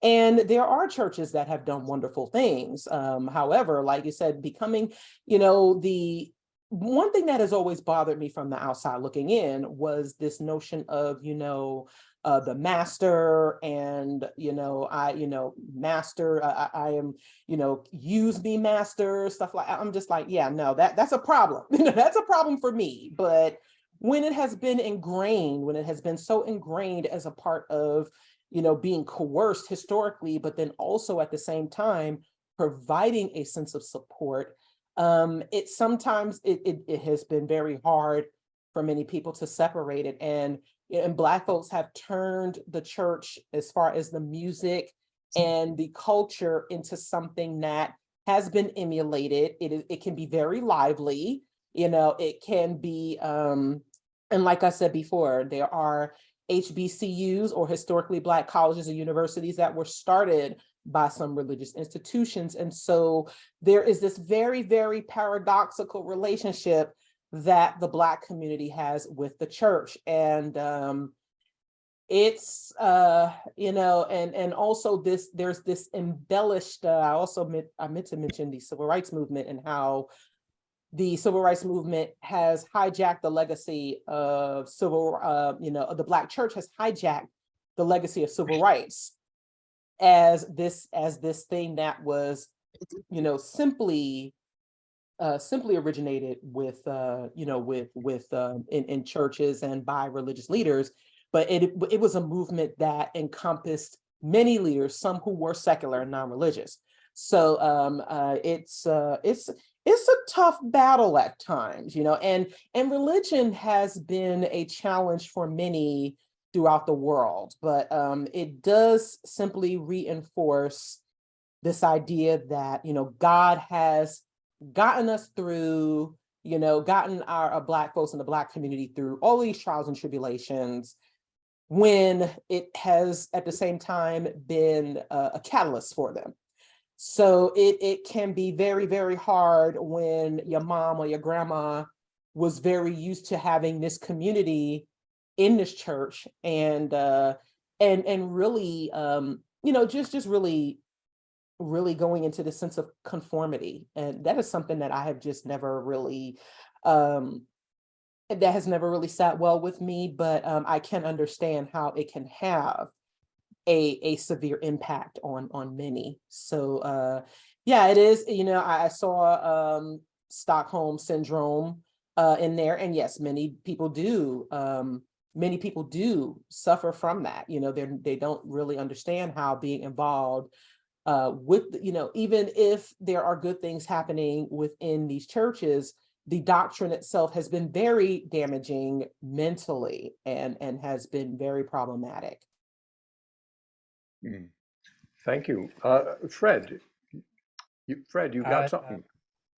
I have a few comments, observation, but I did spend most of my early life in California. I spent a few years in San Francisco as a child, and also lived in San Jose, California as an adult. And for a time, I had a Black roommate, about the same age as we were in our 20s, but had darker hair back then, much younger. But and we'd met each other working at a Kmart, and got an apartment together, and we'd known each other for several years. We're out to dinner one night, and we never talked about religion. He never talked about religion. I never saw him read a Bible. But somehow we got to a conversation about the Flintstones, and he said, well, the dinosaurs, humans lived together. I said, no, dinosaurs went extinct 65 million years ago. No, he's going, the Earth's only been around 6,000 years. And what are you talking about? And he's like, and it finally came out that I was an atheist, which had never come up before. And he jumped back like he expected lightning to hit the table. Like, we're going to be, we're going to be burned for me blaspheming. And we, at that point we started having these arguments, and he was listening about all Blacks were, when they were enslaved in Africa, they were already Christian. So, and I was saying, no, they became Christian after forcibly, when they were enslaved or brought to America. He said, no, my textbook says differently. And I said, show me when your textbook. And I said, the textbook actually said they're mostly pagan, or they had different animist beliefs and so forth. And he was really upset that his textbook did not agree with what he had been brought up to believe. And he, was reasonably intelligent, but this is a blind spot for him. And I know myself, I have, family that are very religious. My coworkers at the courthouse, very religious, many of them. I have to kind of bite my tongue and be kind of cautious. But and I know it's just me as a white man, that's an issue. But I think how much more for many Black people in many walks of life. And it might be a thing. This is in California, but even more so in a city like Jacksonville, the Bible Belt. Yes, absolutely. And it's unfortunate that that this difference in perspective or religion or being non-religious can actually ruin relationships. It can ruin friendships. It can ruin families. It has ruined marriages. And it's unfortunate that for some people, everything else just goes out the window when you say you're an atheist. And I remember back in 2015, there was a conference, the Atheist Alliance of America hosted their conference in Atlanta. There was also a Women of Color in Ministries conference that was taking place at the same time. And so the organizers felt like, you know, they thought it was a good idea, and I agreed, to place our table out front, which actually resulted in some good dialogue with some of the Black Christians that were there. But there was one woman in particular who became so irate with our presence, and she jumped up in my face, said I had a slave mentality, that she could not believe that as a Black woman, I had the nerve to identify as an atheist in front of these white devils. I mean, it was pretty bad. She said she was going to bathe me in the blood of Jesus. And that is unfortunately how seriously some, particularly in Black communities, take their religion and particularly Christianity. We have had some people lash out at us, as, like I said before, not just simply being atheists, but being Black and rejecting our Blackness as a result. And that is something that that is a stigma that we still deal with. And I think it's important to try to understand, it's not, of course, it's not you, it's his fear, and that's a reaction that he will need to deal with. And it's also, there's also a misinformation about what atheism is and what it means. It doesn't mean that you're a bad person. You know, it doesn't mean that all of a sudden, you know, you should stop, you know, being friends or being connected simply because of that. It just means that you know, on its face, or by definition, you do not believe in any God, spirits, or supernatural beings. But for some people, that's scary. For some people, it is, you know, there are some people who really feel like they have, you know, they have failed if their children turn out to be atheists. And it's really, really unfortunate that there are people who, you know, but one thing I tend to, I notice in, you know, in Black communities is that, well, you know, I mean, there are some people who think that it's a phase, and for some people it has been a phase to be an atheist and then go back to religion. I personally don't see how, but it does happen. It does happen for people, and hopefully one day this person can at least be open-minded enough to reconsider their position, you know, on atheism, and realize that you're just, you know, you've always been their friend, and that you're still as good of a person as you always were. So sometimes those things are difficult to navigate at times, but it certainly does highlight how seriously many people, especially Black folks, take religion and their reactions to atheism, which is one of the things that we do deal with in our communities. Thank you. Good. Can you spend a little time talking about religion as a tool to raise money?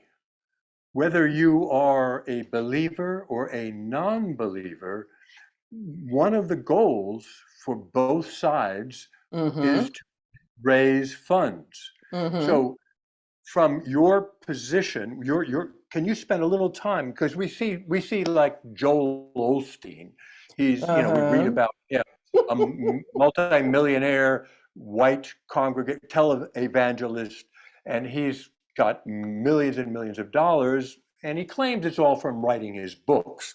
But we tend to think not so much.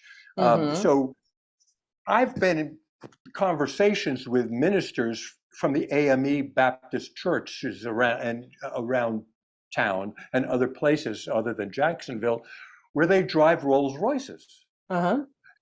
So how speak please to the money that you see, and is it a good thing, a bad thing, or a non-entity? Well, it's definitely an entity. It's definitely relevant. We definitely have to talk about that. So we have to remember that even the Catholic Church really gained their influence and their power by guilting people into supporting them. And the Catholic Church also ran brothels.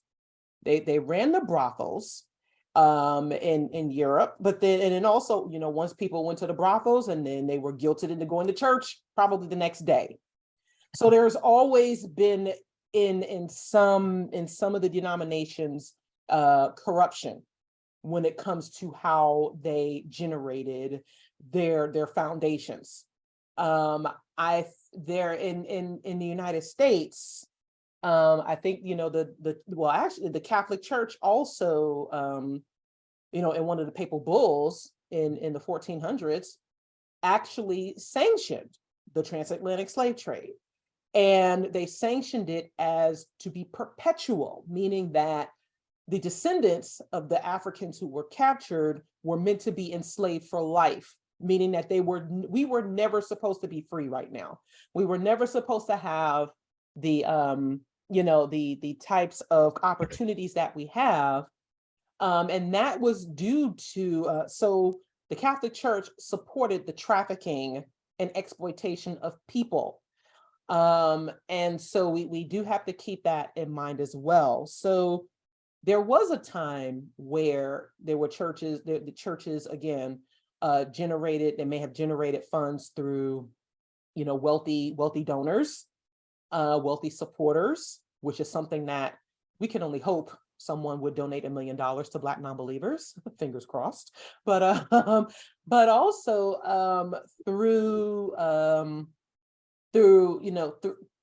people. Sometimes it's been through people giving their last to the church. Now, in the 1970s, the prosperity gospel came into popularity through Reverend Ike, the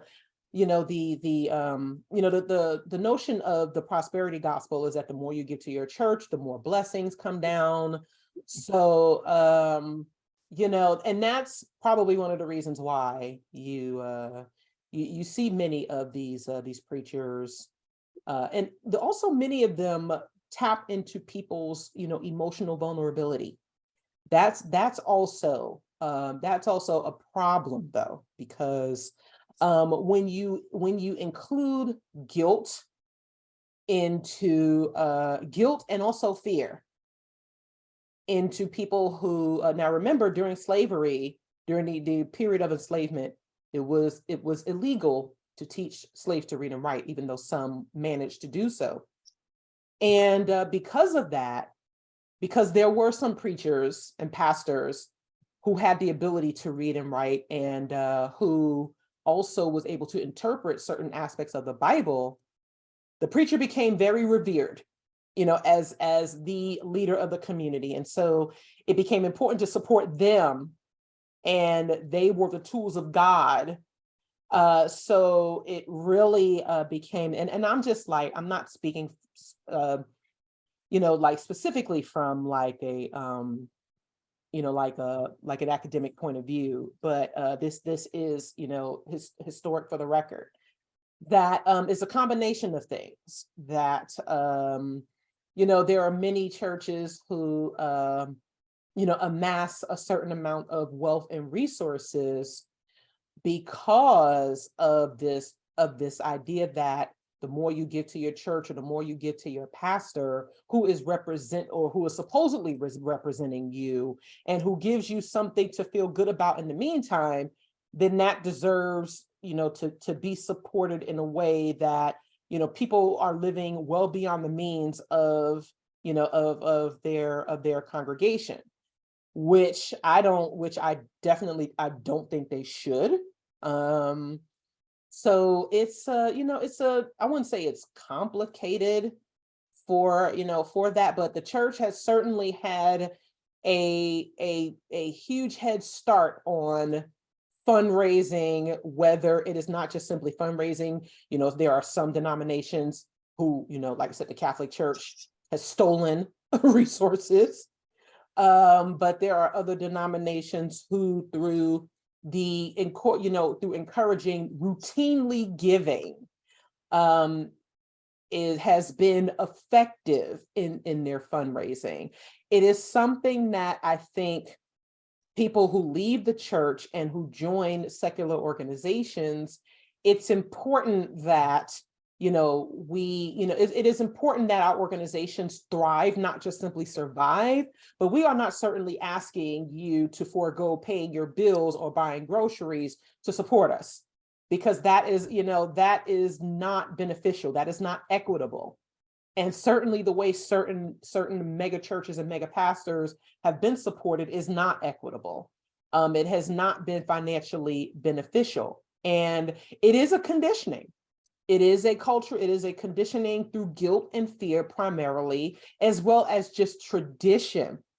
And also being able to tap into, again, the emotional vulnerability of people and giving a temporary solution to a temporary fix. You may feel good in the moment, and I really think that if someone gives, if there is something that is uplifting and positive to your life, I think it is good to support it. However, when it doesn't produce any long-term results, if you have to keep going back to it in order to get that fix, which is why many denominations, many religious denominations has been equated to like having a drug addiction.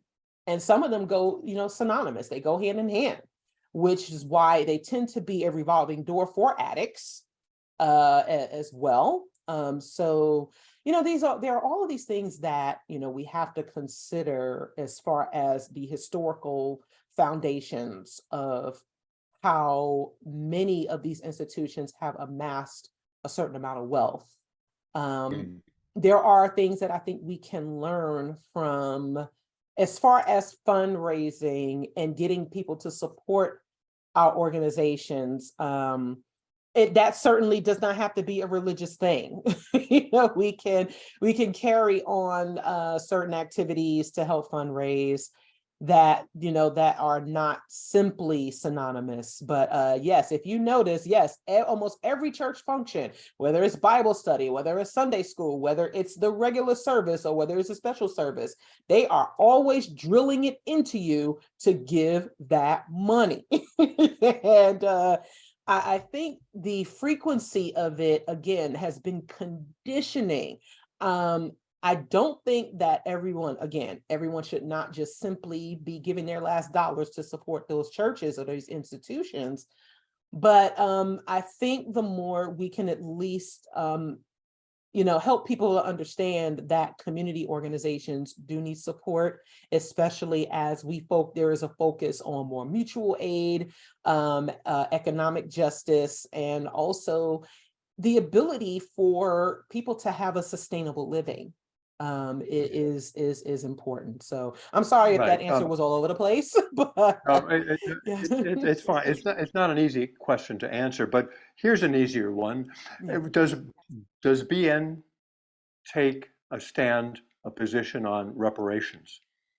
Many of our and many of our leaders and members, absolutely. I probably can speak for the organization in saying that we do support reparations, that we do think that reparations for the descendants of slavery, both in America and the Caribbean and throughout the diaspora, is important. There were, the United States was built on slave labor.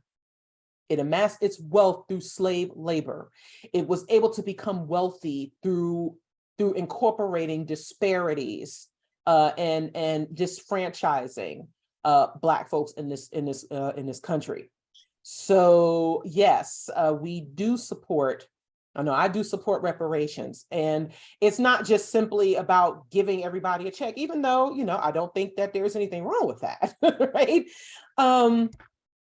But yes, we do take a stand on reparations. We do think that it is beneficial to the entire country.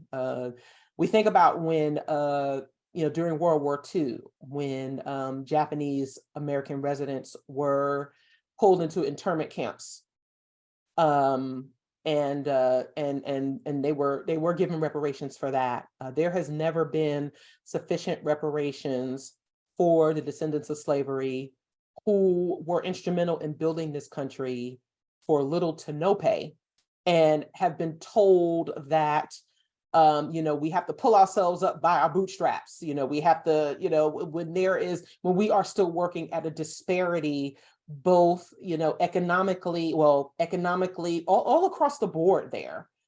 So there is, yes, I personally, and as an organization, we do support reparations.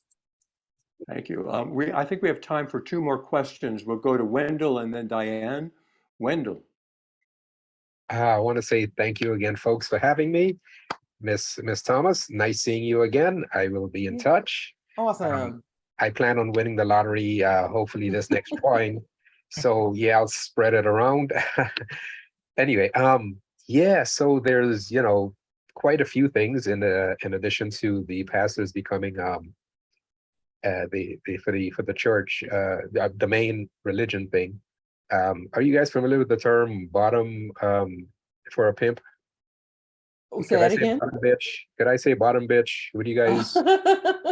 I mean, that's up to the organizers there. I wouldn't have a problem with that, but I mean, okay, so I'm trying to be accurate when I speak, and I do not intend, it's not my intent to offend anyone. I might say terms that people might be unfamiliar with because I can't afford therapy to learn the correct terms. I'm learning bits and pieces. Are you guys familiar with the term stuck on stupid? Yeah. Right. When I was growing up, if somebody, you told somebody, hey, this is the correct thing to do, and they still kept doing it, you're like, what are you, stuck on stupid? But the correct term is cognitive dissonance. Uh-huh. Right. So I learned and I made the adjustment. So, and this is why I usually ask for forgiveness when I might say something and somebody says, hey, that's not the correct term. And I appreciate any correction, which, and I takes up a lot of my time trying to explain that I'm not anybody's enemy. I'm just learning that the system is, and we have a lot of subhuman labels, and we are fighting each other, whether it's the Catholics against the Protestants, the Hutu against the Tutsi, the whoever against whoever. And the system keeps winning because they're busy selling bullets, they're busy selling guns, they're busy selling bombs to both sides. So we as humans need to say, hey, let's stop the insanity. Let's stop fighting each other and dismantle this economic slavery system. We don't have to run violent in the street. We don't have to, we're wonderful human beings. All I'm saying is let's cooperate. Let's, get ideas together. Let's cooperate and say, hey, we can all have what we need. At the end of the day, nobody needs to fight anybody for food and shelter. Thank you, folks. You're wonderful. Thank you for having me. Thank you for being with us. Thank you so much, Yes. Wendell. Thank you for your comments. Yes. All right, let's wrap this up with Diane Shear. Yes, hi. Everyone can hear me?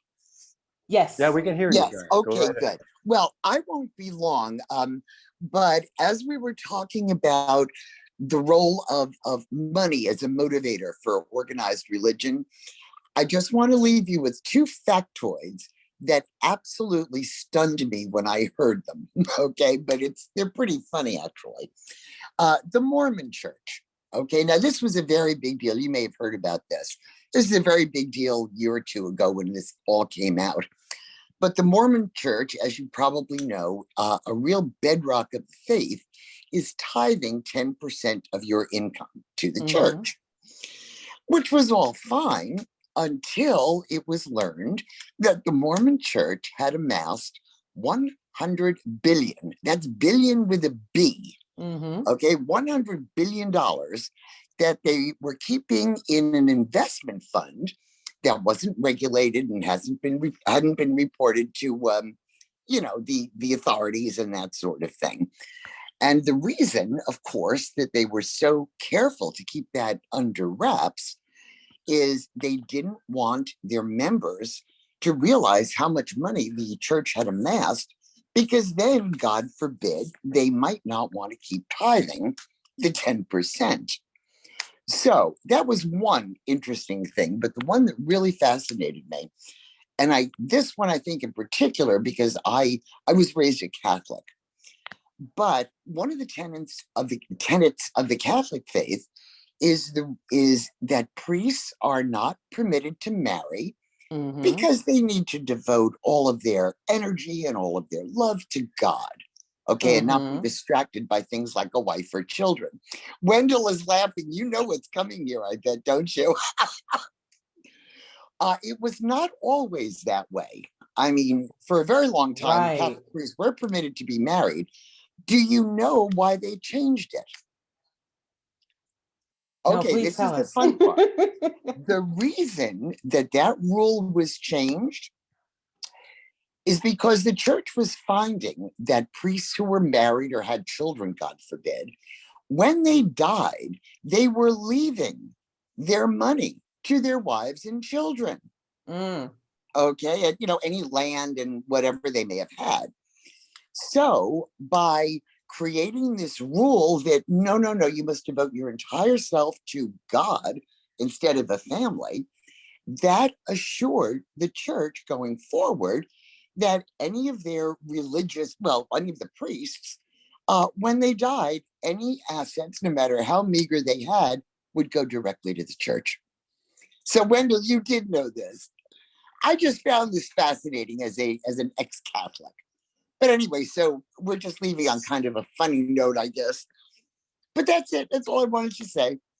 All right. Well, Mandisa, do you have any comments relative to that? Yes, it's also very interesting. Thank you for that, Diane. One thing I learned about during the Inquisition, Spanish Inquisition, was that anyone found to be in opposition of the church, or they were found guilty, they also had their property seized.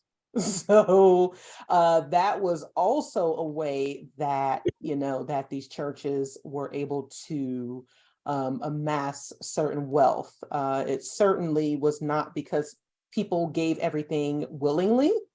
Of course, yeah. They were done through very criminal means, and it is very, very important for people to understand that the corruption, especially of the Catholic Church. And also how people were manipulated into giving, their resources and their monies to these churches. And I think that, it's interesting that you mentioned that the Mormon Church had amassed all of this money. And it's like, it is a way definitely to control. I mean, and they had such power, especially in the state of Utah, that they could, that they could basically influence the government there, which is just awful. And that certainly is much of that, right. Many of these mega denominations basically are criminal organizations. Because if that money is not in any way being funneled back into the community, and people are forced to, and people aren't, and people are forced into, like you said, giving 10% or more of their, of their earnings, to the point where they can't even save it for their own families. That is very criminal. I mean, I think about what our organization can do for people with, let's say, $500,000. That could be a start for us growing something more and be able to provide sufficient enough of pay for, for someone like myself or anyone else within. I mean, just imagine what, we could do with even a fraction of that money. But again, it's the conditioning. It has been, it has just been driven into the fabric of people to just simply just give to these organizations who already have massive, they have massive support as it is, and could be doing so much more with what they have. And that's why they're scared of the number of people who are leaving. That's why they are scared of those of us of atheists, humanists, and non-believers, because and then also selling this idea of an afterlife. That was also when we talk about Stockholm syndrome, the promise of the afterlife, if you suffer in this life, tended to be, it tends to be very appealing for those who are going to, who are dealing with, with hardships. The problem is, many of us, there shouldn't be that much waiting in the world. There's people are starving and hungry and need support now. So, and needed it then. And to actually justify human suffering is definitely problematic. So, yeah, it's a lot to, when we unpack the history and its institutional basis, and how that can be very, very hard to break at times. But it will take for us to, to do it, even if it's a little at a time. All right. Well, there are like a couple of more questions in the chat room. One of them is, are young people coming to Black Nonbelievers? Do you have, how do you address that? So we have a wide range. We have diversity in our age group, within our organization, and many of them are Gen Xers like myself, who were, we're kind of we're in tuned with multiple generations there. But yes, we did. Many of the younger people are, they're just so they're busy living their lives, and also getting involved in other resistance movements, whether it's reproductive justice, racial justice, and they all intersect. What's important for them is, some of them don't even care about religion, but we do table, like, for example, we table at Dragon Con every year, which is a major convention in the Atlanta area. And we find a lot of young people, we do connect with a lot of young people there. And some of them still, they tell us that they can't tell their parents that they're atheists. They cannot, they have to keep it secret. And that's one of the reasons why we do work with the Secular Student Alliance. We encourage them, to either find a chapter or start a chapter at their school. The Secular Student Alliance, we are working to try to help promote and help encourage Black college students to start Secular Student Alliance chapters, also being affiliated chapters or groups at their schools. Unfortunately, that's also a challenge in itself, because much of the administration there is very religious, and then that becomes a challenge. But yes, we do have quite a few young people.